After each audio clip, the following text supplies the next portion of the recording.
अस्सलाम नाज़रीन, प्रोग्राम आज की बात के साथ मैं हूं इम्तियाज मीर।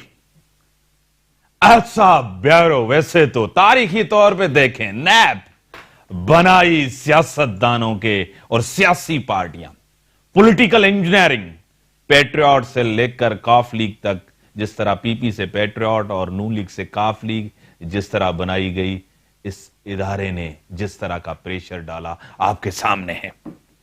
नेब मैशियत के लिए जहर कातिल है, यह कहा है मौलाना फजल रहमान साहब ने। और मार्च में मार्च होगा, हुकूमत गिराना चाहते हैं।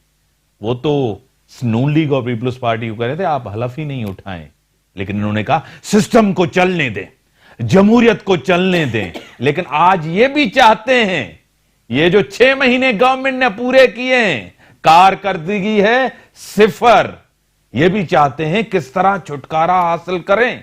लेकिन उसके सर पर है साया एस्टेब्लिशमेंट का। क्या वो अभी चाहेंगे कि उनकी पसंदीदा गवर्नमेंट और पसंदीदा रहनुमा और वो चले जाएं? तो इसी वजह से पीपल्स पार्टी और नून लीग थोड़ा सा वेट एंड सी कर रही है कि 8 महीने और चलने दे, कुछ टाइम चलने दे, असेंबली के अंदर टफ टाइम देंगे। पीपल्स पार्टी ने तैयारी कर ली है, ऐलान कर दिया है कि हम रोडों पे होंगे। और आगा सिराज दुरानी साहब की जिस तरह गिरफ्तारी हुई है और अपोजिशन जिस तरह एक दूसरे पे एतमाद करने के लिए तैयार नहीं। आपको याद होगा सेनेट का इलेक्शन था, चेयरमैन उसको लाया गया जो एस्टेब्लिशमेंट का पसंदीदा आदमी था, और राजा जफरुल हक को पीपल्स पार्टी ने सपोर्ट नहीं किया और उन्होंने अपना डिप्टी चेयरमैन अपना सलीम मांडवी वाले को उन्होंने करवाया। और दूसरी बात है, एतमाद कम है, रस्मी तौर एक दूसरे को सपोर्ट जरूर कर रहे हैं। जिस तरह पीपी ने माजी में परवेज मुशर्रफ, जियाउल हक और कुछ दूसरी सियासी जमातों का मुकाबला किया, अहद साहब का मुकाबला किया, क्या आज कर सकेंगे? और मियां साहब की खामोशी, कह रहे हैं कि आज भी शुबा किया जा रहा है, कुछ ना कुछ जरूर हो रहा है, कुछ ना कुछ जरूर रिलीफ मिल रहा है। और चौधरी निसार ने कहा है कि नवाज शरीफ सिर्फ अपोजिशन में रहते हैं तो उनको सिविलियन बालादस्ती याद आती है, जब इब्तिदार में होते हैं तो उनको सिविलियन बालादस्ती के लिए कुछ भी नहीं करते। इसके ओपन स्टूडियो में दावा दी है सादिया जावेद साहिबा, पीपीएमपीए में वेलकम करता हूं अपने प्रोग्राम में। मिर्जा इश्तियाक बेग साहब कॉलमनिस्ट हैं, बिजनेसमैन हैं और तमगा इम्तियाज उनको मिला है और चेंबर में उनका बड़ा किरदार है, उनका रोल है और उनके पास वो भी पोजीशन है। मैं सर आपको वेलकम करता हूं। Thank you so much Imtiaz. किस तरह देख रही हैं कि मौलाना फजल रहमान के साथ मार्च में आप भी मार्च करेंगे या हुकूमत को कुछ टाइम देंगे? बिस्मिल्लाहिर्रहमानिर्रहीम। जैसे कि आसिफ अली ज़रदारी साहब ने कहा था कि अंडर 15 टीम पाकिस्तान चला रही है। आज पाकिस्तान की मईशत स्टैंड स्टिल हो गई है। दुनिया का कोई कारोबार पाकिस्तान में नहीं चल रहा। गरीब आदमी परेशान है और लोग फिक्रमंद हैं। मुझे नहीं मौलाना साहब ने एक ऐलान किया है, जो पार्टी का फैसला होगा, हुक्म होगा, उसके मुताबिक हम चलेंगे। देखते हैं, अभी चेयरमैन साहब मुल्क से बाहर हैं, आएंगे तो क्या लाए अमल होगा उस पर। लेकिन एहतजाज होगा इस गिरफ्तारी के ऊपर।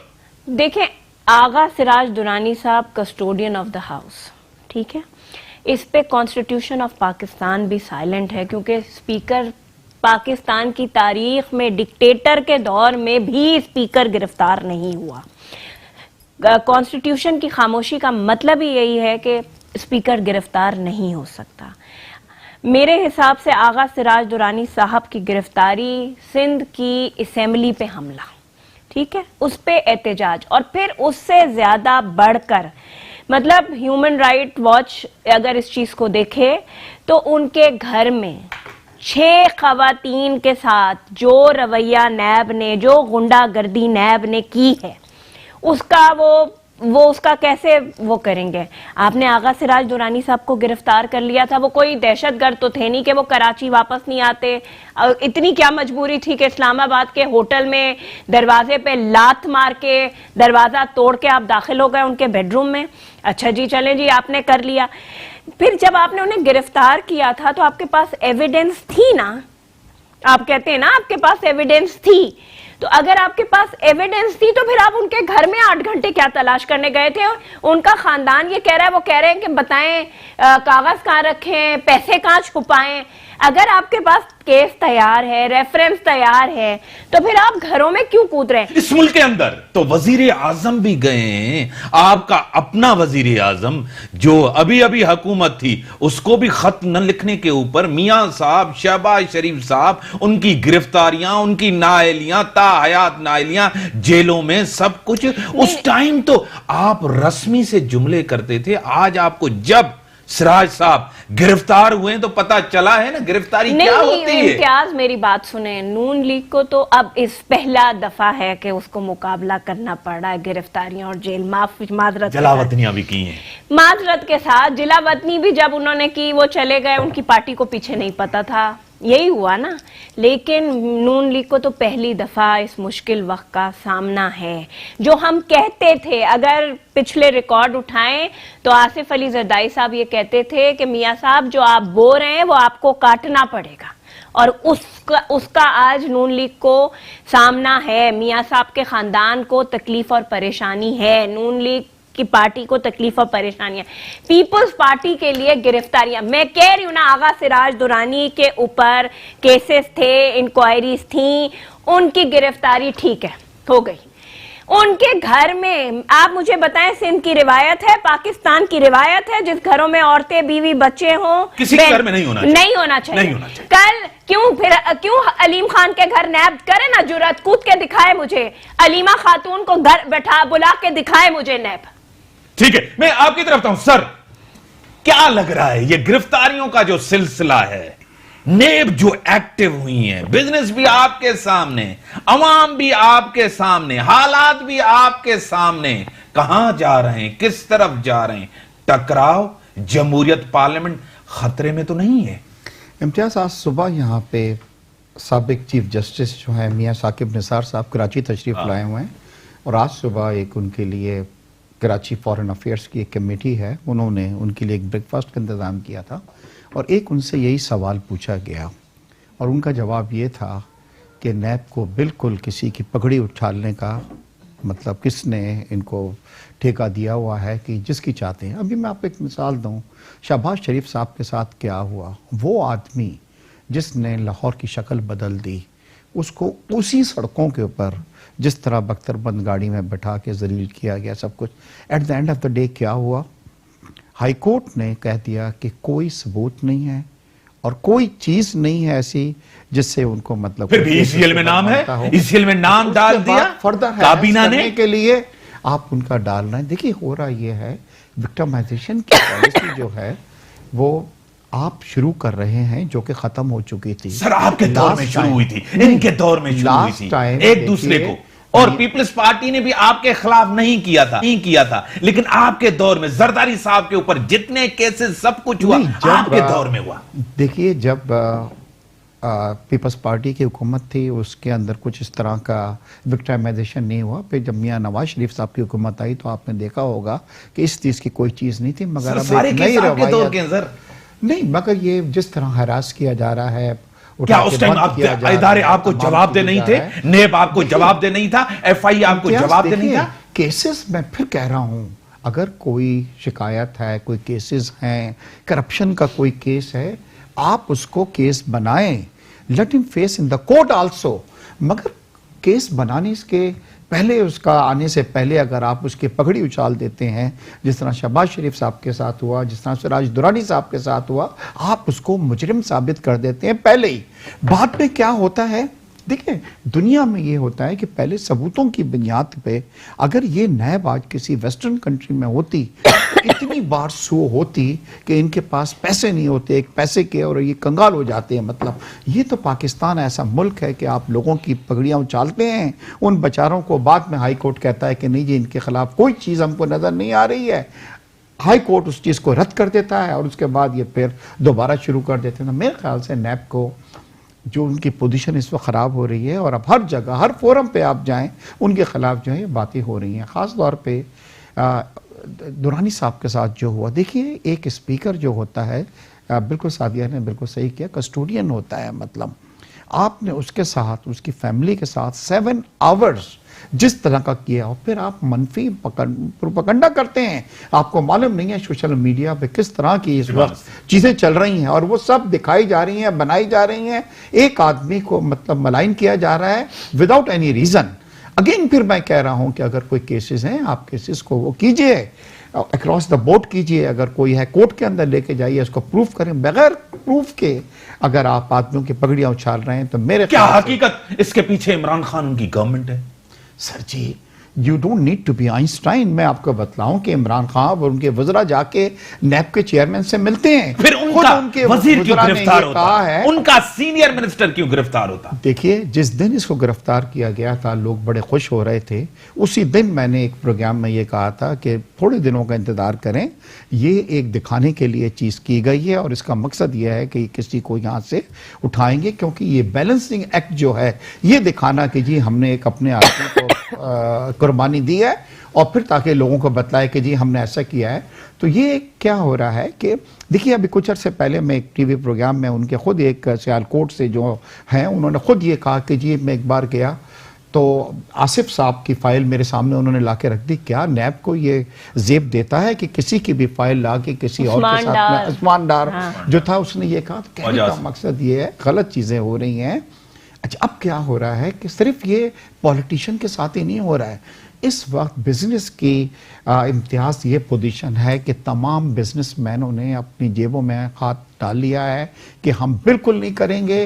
अनसर्टनिटी हो रही है, कोई रियल एस्टेट के अंदर डील नहीं हो रही है, कोई घरों की नहीं हो रही है, कोई गाड़ियों की नहीं हो रही है, कोई और इन्वेस्टमेंट नहीं हो रही है, कुछ नहीं हो रही है, और हम जो हैं खुश हो रहे हैं। अगर सिचुएशन ये रही, मेरे समझ में नहीं आता कि मईशत जो है, जो ये वादे किए थे कि हम 50 लाख घर बनाएंगे और 1 करोड़ नौकरियों के लिए इम्तियाज, आपको 8% जीडीपी चाहिए। आपको पता है जो लास्ट जीडीपी आई है, जिसका जिक्र जो था क्राउन प्रिंस करके गया है कि 5.8% जीडीपी पाकिस्तान की आई है। ये क्राउन प्रिंस ने ये कहते हैं प्रेस कॉन्फ्रेंस से कहा था। आपको पता है रिवाइज होकर कितने पे आ गई है? 4% पे आ गई है। और ये कहा जा रहा है, आईएमएफ और वर्ल्ड बैंक तमाम कह रहा है कि पाकिस्तान इस बार 4% जीडीपी भी जो है वो अचीव नहीं कर सकता। क्या दोनों सियासी जमातें, नून लीग और आप, टारगेट हैं? वो भी कह रहे हैं हम भी हैं, आप भी हैं। क्या आप दोनों तहरीक चलाएंगे असेंबली के बाहर? असेंबली के अंदर तो आपने बड़ा टफ टाइम दिया है गवर्नमेंट को। देखें, जो मैं अभी रिसेंटली पिछले हफ्ते इस्लामाबाद गई थी, और बड़े शौक से कि मैं नेशनल असेंबली जाके देखूं। जितनी मैंने नॉन सीरियसनेस नेशनल असेंबली में देखी, मैं 3 घंटे नेशनल असेंबली में बैठी रही कि इजलास शुरू हो जाए। बिल्कुल कोई काम नहीं हो रहा, कोई लॉ मेकिंग नहीं है, कोई कुछ आप करने नहीं देते, नहीं, आप चलने नहीं देते। इम्तियाज मेरी बात सुने, ये इमरान खान बीबी की 88 की हुकूमत से कमजोर हुकूमत तो नहीं है ना। बीबी तो चंद 1-2 वोटों पे प्राइम मिनिस्टर ऑफ पाकिस्तान बनी थी, या 2008 की हुकूमत हम तो कहते हैं ना कमजोर थी क्योंकि कोलिशन गवर्नमेंट थी, उससे कमजोर तो नहीं है। इनको तो पीछे से आशीर्वाद भी है, हमें तो कभी आशीर्वाद नहीं रहा। आप भी रहे सही हैं एस्टेब्लिशमेंट के, नहीं कभी। क्योंकि सपोर्ट क्यों की आपने? नहीं, मेरी बात बलूचिस्तान गवर्नमेंट गिरा के आपने दी। आपने सेनेट चेयरमैन के अंदर इतनी बड़ी सपोर्ट की, कैसे हो सकता है? सिंध में आपकी गवर्नमेंट है। मेरी बात सुने इम्तियाज, नून लीग ने तो सब कुछ गवाया है, उनके पास तो गंवाने के लिए कुछ भी नहीं है, और आपके ऊपर एतमाद करने के लिए तैयार नहीं है। एक दफा आपने सीओडी किया था, बाद में आपने एनआरओ किया परवेज मुशर्रफ के साथ। इम्तियाज मेरी बात सुने, जो लोग कहते हैं कि बलूचिस्तान हुकूमत हमने गिराई, किसने नहीं? सबको पता है। मेरी बात सुने, ये कहना बहुत आसान है। हमारा वहां एक एमपीए था, आपके सेनेटर ने क्यों माना हाँ हमसे गलती हुई? मुस्तफा नवाज खोखर ने। देखे, मुझे नहीं पता, तर्जुमान है बिलावल साहब, मुझे नहीं पता ना, मैंने उनका वो स्टेटमेंट नहीं सुना। मैंने सर टीवी पे, मैं जिम्मेदार हूं। मैंने नहीं सुना। Take me to the court, मुझे कोर्ट लेके जाए अगर मैं गलत कह रहा हूं। नहीं, मैं आपसे बहस नहीं करी, मैंने नहीं सुना। पीपल्स पार्टी का एक भी सेनेटर एमपीए नहीं था। देखें, सेनेट चेयरमैन की जो बात करते हैं बिल्कुल ठीक है। सेनेट का इलेक्शन हुआ, पीपल्स पार्टी ने क्या नाम है, पीटीआई ने जो कहती थी कि हम कभी हाथ नहीं मिलाएंगे मफादात के लिए, हमसे हाथ मिलाया। हमारे डिप्टी चेयरमैन सेनेट को डिप्टी चेयरमैन सेनेट हुआ ना। गिव एंड टेक तो नहीं कह सकते, मेजॉरिटी भी नहीं थी। आप तो कहते हमने किसी का इलेक्शन नहीं चोराया, यानी कि आपने नून लीग का मैंडेट चोराया। नहीं, हमने मैंडेट आपको नहीं था ना, आपको कैसे था? पीपल्स मेरी पार्टी बात शहीदों की सुने, जमात। मेरी बात सुने। मेरे कायद जो है ना, वो उनको कहा जाता है ना नंबर गेम में आसिफ नंबर गेम नहीं है, नंबर- यह गलत रवायत है, गैर जमहूरी अमल है। मैं टेलीफोन लाइन पे अपना साइमा नदीम साहब, आप पीटीआई की एमएन है, मैं उनको ज्वाइन करता हूं, आपको वेलकम करता हूं अपने प्रोग्राम में। जी अस्सलाम वालेकुम। और मेरे साथ स्टूडियो में बैठी हैं सादिया जावेद साहब, आप पीपीएमपीए हैं, मोहतरम जनाब मिर्जा इश्तियाक बेग साहब नून लीग के रहनुमा हैं, सीनियर पॉलिटिशियन है, सीनियर इंडस्ट्रियलिस्ट हैं, वो भी बैठे हैं, आपको सलाम कर रहे हैं। जी वालेकुम अस्सलाम सबकी तरफ। कह रहे हैं कि इस इंतकाम के पीछे आप हैं, और आज की काफ लीग है तहरीक इंसाफ जो नून लीग और पीपल्स पार्टी के साथ कर रही है। जी हेलो। ये कह रही हैं कि आज जो अपना आगा सिराज दुरानी साहब गिरफ्तार हुए, जो इंतकामी कार्रवाइयां हो रही हैं, और आज की तहरीक इंसाफ वही रोल अदा कर रही है। किसी दौर में काफ लीग ये रोल अदा करती, आपने जगह ली है काफ लीग की। नहीं, ये कैसे कह सकते हैं? मेरे ख्याल में हमारा इसके अंदर कोई जो है वो इसके अंदर कोई से नहीं है। हम लोग का नैब से कोई डायरेक्ट ताल्लुक नहीं है। नैब जो है वो एक इंडिपेंडेंट बॉडी है, एक अलग से अपना मजबूत इदारा है, वो अपने काम कर रही है और हम अपनी गवर्नमेंट के काम कर रहे हैं। ये हमें किस तरह से हमारे ऊपर इल्जामात लगा सकते हैं?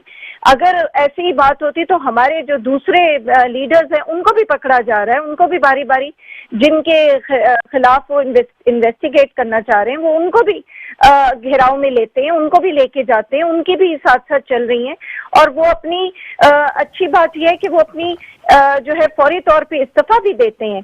तो ये जमहूरी जो रिवायत होती है कि अगर आपके ऊपर जरा सा भी इल्जाम लगे तो आप उसके ऊपर से अपने इल्जाम को हटाएं, जब तक कि क्लियर नहीं हो जाए आप अपनी सीट के ऊपर वापस मत आए। माजरत के साथ फिर प्राइम मिनिस्टर ऑफ पाकिस्तान कब इस्तीफा देंगे? उन पे भी इल्जाम है हेलीकॉप्टर केस का। इमरान खान का क्लियर कर चुके हैं वो ऑलरेडी। नहीं जी, कोई अगर ऐसी बात होती तो नैब ऑलरेडी उनको इस चीज के ऊपर पकड़ के ले जा चुका होता।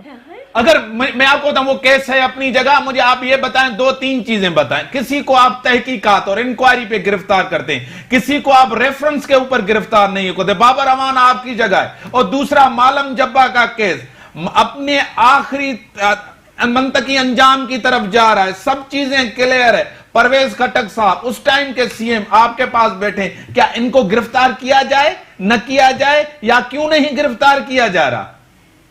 देखिए, ये डिपेंड करता है नैब के ऊपर कि उसके पास कितना एविडेंस मौजूद है। अगर एविडेंस इस नौयत का है कि वो स्ट्रॉन्ग एक केस बन रहा है जिसके ऊपर उनके पास एक जितने आंसर्स आ रहे हैं, अभी इन्वेस्टिगेशन में भी देखिए ना, इनकी अभी जो पैसे निकले हैं उनकी बेटी की तरफ से जो ट्रांसफर हुए हैं, और इसके इल्जामात हैं। मेरी बात सुने, कोई बेटी के अकाउंट से उनकी पैसे नहीं निकले। ये मीडिया ट्रायल जो नैब के थ्रू कराया जा रहा है, जो पगड़ियां उछाल, जो सुप्रीम कोर्ट भी कह रहा है, कि नैब पगड़ी उछाल रहा है। शहबाज शरीफ पे क्यों नहीं साबित करने पाए हाई कोर्ट में नैब, अगर सारी चीजें निकल आई थी? नहीं, शहबाज शरीफ की जितना ट्रायल हुआ उसके बाद देखिए ये तमाम चीजें अगर इनकी क्लियर हो जाती हैं तो हमें उससे क्या फर्क पड़ना है। हमने भी यही चीज जो है अपनी असेंबली में बोली है कि आप अपना आपने जो मुकदमे में जाना है मुकदमे में जाइए, आपने उनके खिलाफ लड़ना है आप उनके खिलाफ लड़िए, लेकिन उससे ताल्लुक आपको पीटीआई को आप बीच में लाने की जरूरत नहीं है। पीटीआई अपनी गवर्नमेंट का काम कर रहा है। अच्छा, आप गवर्नमेंट में क्या काम कर रही हैं, जरा मुझे ये बता दें। जिस तरह से अभी डॉक्टर फहमीदा मिर्जा ने भी उस दिन बोला कि जब वो स्पीकर थी और उनके खिलाफ जो थे वो केसेस बनाए गए, उनके घरों में भी रेड हुए, उनके तरफ भी जो थे वो दहशतगर्दी के इल्जामात लगाए गए, उनके बच्चों को भी जो था उस वक्त घेराव में लिया गया, लेकिन उन्होंने उसका असर जो था वो अपनी स्पीकर की उस पर आने नहीं दिया। तो ये चीजें जो है ये याद रखनी चाहिए। सर मैं ये पूछना चाह रहा हूं क्योंकि 3-4 बार मेरी बहन ने ये कहा है कि हम बहुत हुकूमत काम कर रही है। कितने आप लोगों ने कहा था कि 1 करोड़ घर हम नौकरियां देंगे, 50 लाख घर बनाएंगे, मईशत में तेजी लेके आएंगे, हर एक के घर पे इंसाफ फराम करेंगे। कौन सा काम अभी 6 महीने में आप लोगों ने किया, जरा मुझे बतलाएं ताकि मेरी कुछ नॉलेज में इजाफा हो इससे। जी देखिए, सबसे पहली बात जो अभी जो हमने वादे किए थे उनमें से पहली चीज, अभी जो पिछले ही दिनों राजनपुर में हमारा जो सेहत इंसाफ कार्ड है उसका इजरा हो चुका है। घरों का भी, हाउसिंग स्कीम की भी हमारी जो पहली उसकी है उसकी बुनियाद इंशाल्लाह बहुत जल्दी शुरू हो जाएगी। जिस तरह से हमने सेहत इंसाफ कार्ड का कहा था, इसी तरह हम घरों का भी जो है वो अनाउंस करने वाले हैं।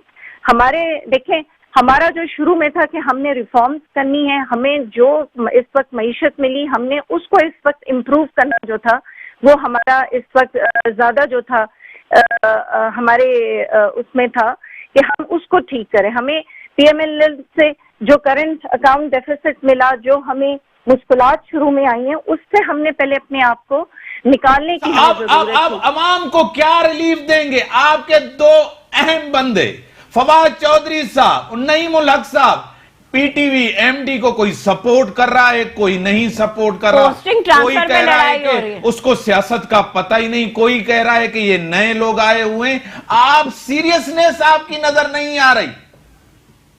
नहीं, देखिए इससे क्या फर्क पड़ता है? ये अगर उन्होंने कोई उसके खिलाफ अगर कोई बात अगर वो समझते हैं, आज उनकी भी जो है वो फवाद साहब ने यही बोला है कि अगर मुझे उनसे कोई जो है मैं समझता हूं कि कुछ चीजें उनकी ठीक होनी चाहिए, तो ठीक है, उनके लिहाज से अगर वो चीजें ठीक हो जाएंगी तो there is nothing, no harm in that. आपके अवाम का क्या एतमाद? अपने इत्तेहादियों का भी एतमाद नहीं है, वो भी आपके साथ नहीं है। नहीं, इत्तेहादियों का कहाँ पे हमारे साथ नहीं है? उन्होंने बारहा इस चीज की हमें यकीन दहानी भी कराई है और उसको प्रेस कॉन्फ्रेंस में भी जो है वो बताया गया है कि वो हमारे उनसे कोई इख्तलाफात किसी से भी नहीं है। आप असेंबली के अंदर तो ना अपोजिशन की तनकीद बर्दाश्त कर सकते हैं, ना एहतजाज बर्दाश्त कर सकते हैं। सिर्फ आपके पास एक ही सियासी हथियार है, वो है नेब का, डराने के लिए, दीवार से लगाने के लिए नून लीग और पीपल्स पार्टी के खिलाफ। नहीं, आप मेरे ख्याल में यहाँ पे बिल्कुल गलत है। जितनी भी पार्टीज इस वक्त हमारे साथ इत्तेहाद में हैं, उनके बयानात आ चुके हैं और उन्होंने इस चीज का बिल्कुल जो है वो हमारे मिनिस्ट्रियां जल्दी दे दें, नहीं तो भाग जाएंगे कर करा है। इस वक्त आप हमारी जो उस दिन स्पीचेस में भी देख लें, जो हमारी असेंबली में हुई हैं उसके अंदर जीडीए की हैं डॉक्टर फहमीदा मिर्जा, उससे पहले भी जो बाकी दूसरी पार्टीज हैं उन्होंने भी इस चीज का जो है वो हमें। खान साहब क्यों नहीं आते असेंबली में? क्या वजह है, क्या सबब है? टाइम नहीं है। नहीं, क्या कह रहे हैं आप? असेंबली में, नेशनल असेंबली में जिसको जवाब दें, जिसका मैंडेट है, सबसे ज्यादा सुप्रीम इदारा है, उसमें क्यों नहीं आते? मेरी बात सुने, वो क्यों आते हैं? बल्कि पिछली मर्तबा भी आए थे, तो आप लोग का बिहेवियर क्या होता है? ये तो जमहूरियत में होता है, तनकीद तो होती है जमहूरियत में। आप एक दिन उठा के देख लीजिए, जहां एंथम बजता है उसके बाद आपके जो अपोजिशन पार्टीज की जितने भी मेंबरान है सामने बैठे हुए, वो खड़े हो जाते हैं और बैठने का नाम नहीं लेते। ब्रेक का टाइम है। ये इस चीज पे मजबूर करते हैं। टेलीफोन लाइन पर है मेंबरान, तब हमारे टेलीफोन लाइन पर बात आता हूं, इस पे जवाब भी लेता हूं कि असेंबली के अंदर अपोजिशन नहीं बोलने देती, तभी खान साहब नहीं आते। ब्रेक के बाद आता हूं। जिस तरह शाहिद खाकान अब्बासी ने कहा कि ये इलेक्टेड नहीं सिलेक्टेड वजीर आजम है। ब्रेक के बाद आता हूं। वेलकम एक नाज़रीन, मेरे साथ स्टूडियो में सादिया जावेद साहबा बैठी हैं, मिर्जा इश्तियाक बेग साहब, टेलीफोन लाइन पे साइमा नदीम साहब आए। हाँ, वो कह रही कि आप बोलने नहीं देते, वजीर आजम बोलना चाहते, करना चाहते। इम्तियाज ऑपोजिशन का काम है। डिक्टेटर्स भी या मुख्तलिफ अदवार में सदूर जब खिताब करने आते रहे हैं असेंबली में, तो एहतजाज होता रहा है ना। तेमीना दौलताना साहिबा ने तो चूड़ियां भी फेंकी थी, सब कुछ हुआ था ना असेंबलीज में। तो क्या पाकिस्तान के सदूर ने या वजीर आजम ने असेंबलियां आना छोड़ दिया? जो सिंध असेंबली में मौजूदा अपोजिशन है, क्या वो शोर नहीं करती? क्या वो बाइकाट नहीं करती? वो बदतमीजी नहीं करती? तो क्या चीफ मिनिस्टर सिंध असेंबली आना छोड़ दें? ये जरा जस्टिफिकेशन नहीं बनती। और कोई वो खातून तो है नहीं कि प्राइम मिनिस्टर साहब कि वो उनकी वो जो है वो खुदा ना खास्ता इज्जत को खतरा हो जाएगा अगर अपोजिशन शोर मचा रही है और वो नहीं आ रहे।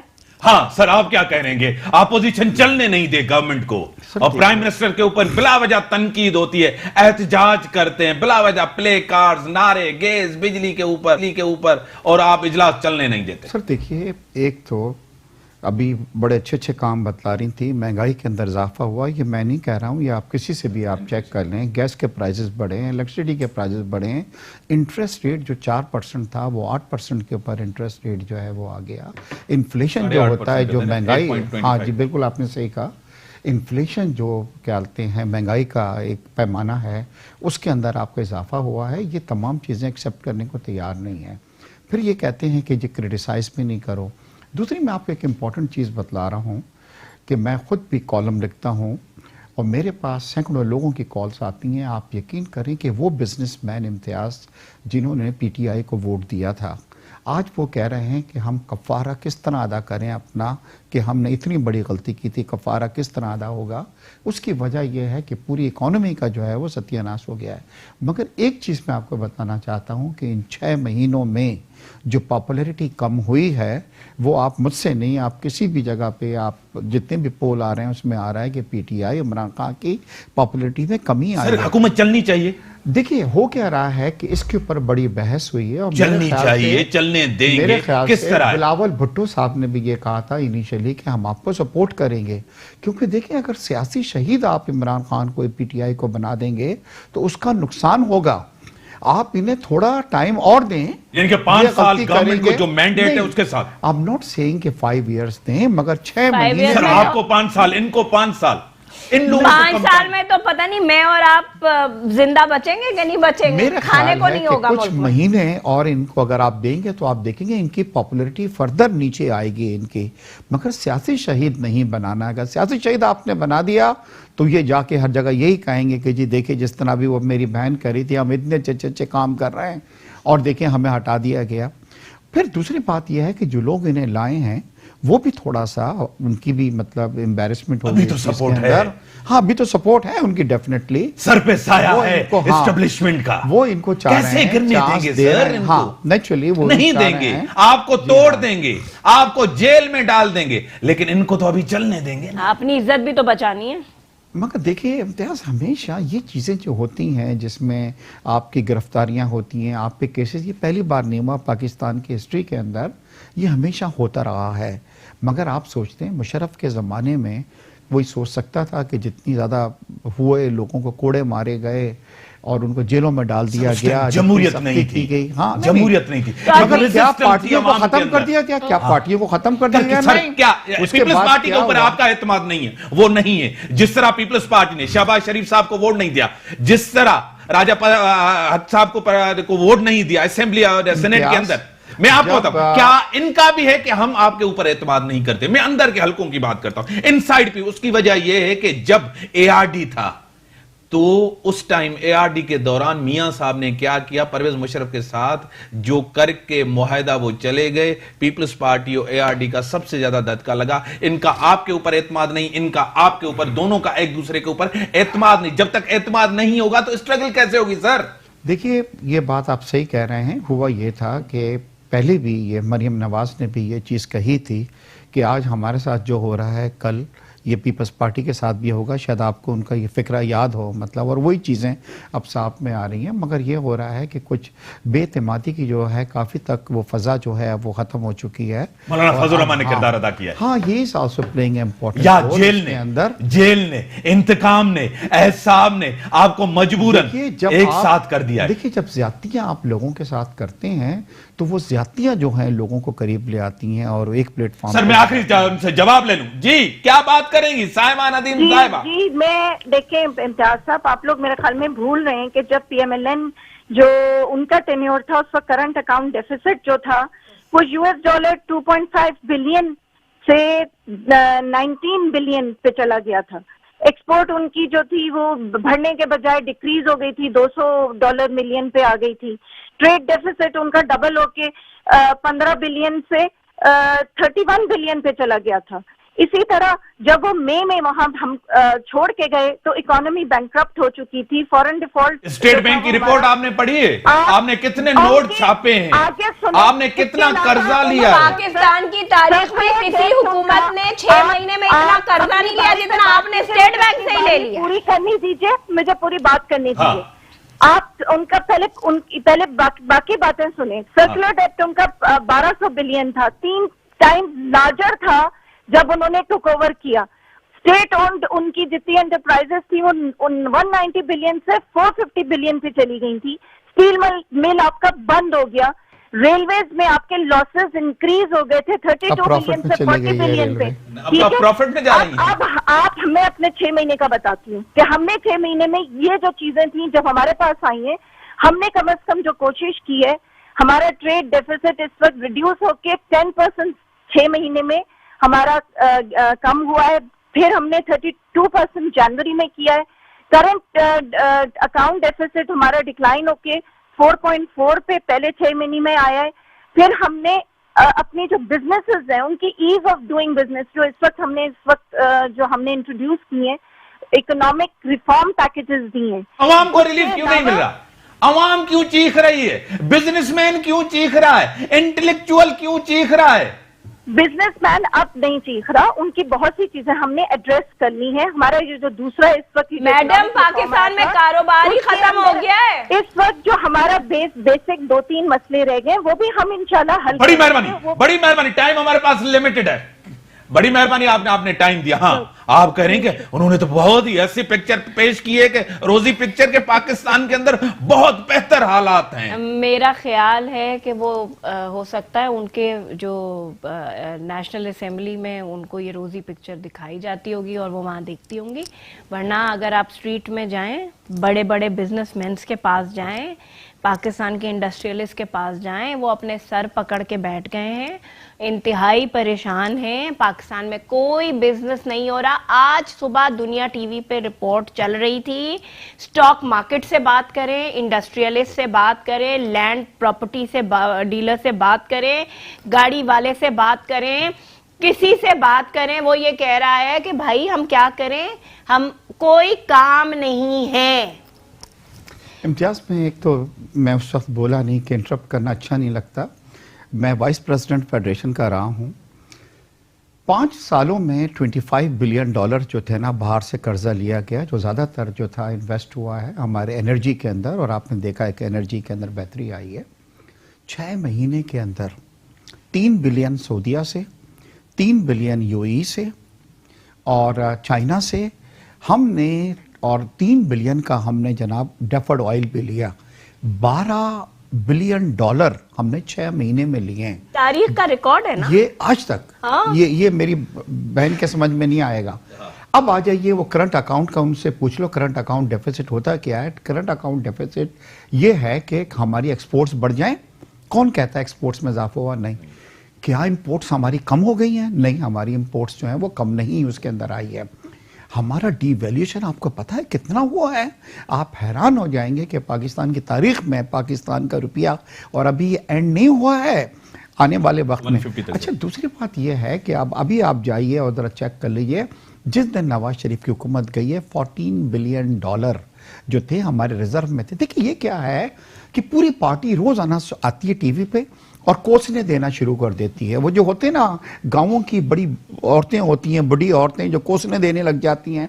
भाई ये बतलाइए कि आपने 6 महीने में क्या एक इंसान के आदमी में कुछ बेहतरी आई? कोई रोड मैप ही डायरेक्शन एक होती है इम्तियाज, डायरेक्शन। अच्छा 6 महीने को मत काउंट करें, 6 महीने पहले असद उमर को यह बतला दिया गया था कि आप जो हैं फाइनेंस मिनिस्टर, हम आपको बना रहे हैं। जो लोग लाए थे आपने कुछ तो प्रिपरेशन की होती, उसके अंदर थोड़ी सी। 6 महीने नहीं काउंट करें, 1 साल में आपने क्या कर दिया? कुछ नहीं किया। और अभी भी आप देखें इमरान खान साहब ने यह कहा था मैं कहीं भीख मांगने नहीं जाऊंगा। क्या इससे ज्यादा भीख आज से पहले कभी किसी ने मांगी है जो अब हम मांग रहे हैं? अब तो हम लोगों को बिठा के उनको अपनी गाड़ियों में हम उनके ड्राइवर बन गए हैं मतलब। और अभी प्रॉब्लम कहां आएगी? जो अमीर आदमी आया 3 बिलियन देता है, हम उसको गाड़ी में बिठा के ड्राइवर बन जाते हैं। कल को सोमालिया का या सूडान का अगर कोई सदर आता है, उसको हम कहेंगे कि तुम ओबर ले लो या करीम लेके आ जाओ, उसको तो मैं नहीं लेके जाऊंगा मतलब। तो एक नई नई प्रेसिडेंट्स आपने मतलब साबित कर दी। मैं आपकी तरफ बताऊं, सियासी तौर सियासी सबसे ज्यादा मौलाना फजल रहमान साहब ने कहा कि दोनों पार्टियों को कहता हूं कि आप कब मिलोगे? जब सारे जेल में होंगे। क्या आसिफ जरदारी साहब और नून लीग सबसे बड़े शहबाज शरीफ साहब कब मिलेंगे? दिली तौर कब मिलेंगे? अभी भी शक्कु शुबात हैं जहनों के अंदर। क्या अभी भी आप नहीं मिलेंगे किसी के? कहा जाता इसीलिए नहीं मिल रहे दोनों पार्टियों को कोई मसलतें, कोई मजबूरियां, कोई खतरा इस्टेब्लिशमेंट से हो सकता है। आपको तहरीक चलाएं, आपके अंदर वफादारियां तब्दील करा के पार्टियों को तोड़ा जाए। देखें, ये जो वफादारियों की तब्दीली की आप बात करते हैं, ये मैं आपके पिछले कई प्रोग्रामों में बात कर चुकी हूँ। तैयार है फॉरवर्ड गुलाम, सब में तैयार है। वो मेरी बात सुने। ऐसे आलाकार हर आप में पोर्शन होगा आलाकार का, उनके अंदर भी पोर्शन होगा। मैं आपको जरूर ये बात सर, टूटना होता टूट चुके हो सर। मैं बात कर रही हूं, इलेक्शन के टाइम पे क्या कोशिश नहीं की गई? नहीं हुई ना कामयाबी। सपोर्ट नहीं हुई ना कामयाबी। हकीकत बात करें इस मुल्क के अंदर नहीं हुई ना। कौन तोड़ते हैं? पार्टियां कौन बनाते हैं?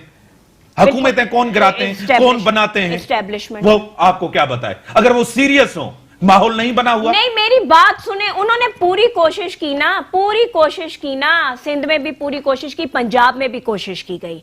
उस तरह पंजाब में तो गवर्नमेंट बन गई ना। नहीं, कितने नंबर हैं इम्तियाज? कितने नंबर? मेरी बात सुने। Sir, that is hardly a government. That is hardly a government. बिल्कुल बात सही है। वो जो चीफ मिनिस्टर ना, अल्लाह मेरी तौबा, मतलब अगर इस इतने बड़े सूबे का जो पाकिस्तान की आधी आबादी है ना, पंजाब। आपने भी रैसानी साहब रखा था।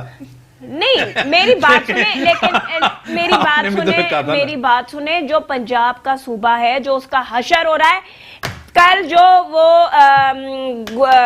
वहां पर उनके जौहर टाउन में पुलिस घर में घुसी है, तशद्दुद किया है, चीफ मिनिस्टर को पता ही नहीं होता। चीफ मिनिस्टर को तो इस्लामाबाद से प्राइम मिनिस्टर ऑफिस, यहाँ 5-5, 4-4 बच्चे मर रहे हैं और फूड पॉइजनिंग में। यहाँ एक तालबा जो स्टूडेंट थी मेडिकल को, उसको गोली लगी। इसके ऊपर जिम्मेदार सिंध गवर्नमेंट नहीं। देखिए, मेरी बात सुनिए। ये अफसोसनाक वाकया नहीं, ये जुल्म नहीं है, ये बर्बरियत नहीं है। साहिवाल का जो वाकया क्या हुआ है, क्या आप उसको कंपेयर कर सकते हैं? वो भी जुल्म हुआ जहां भी हुआ। और क्या हुआ फिर? दबा दिया गया उसको। बड़ी मेहरबानी।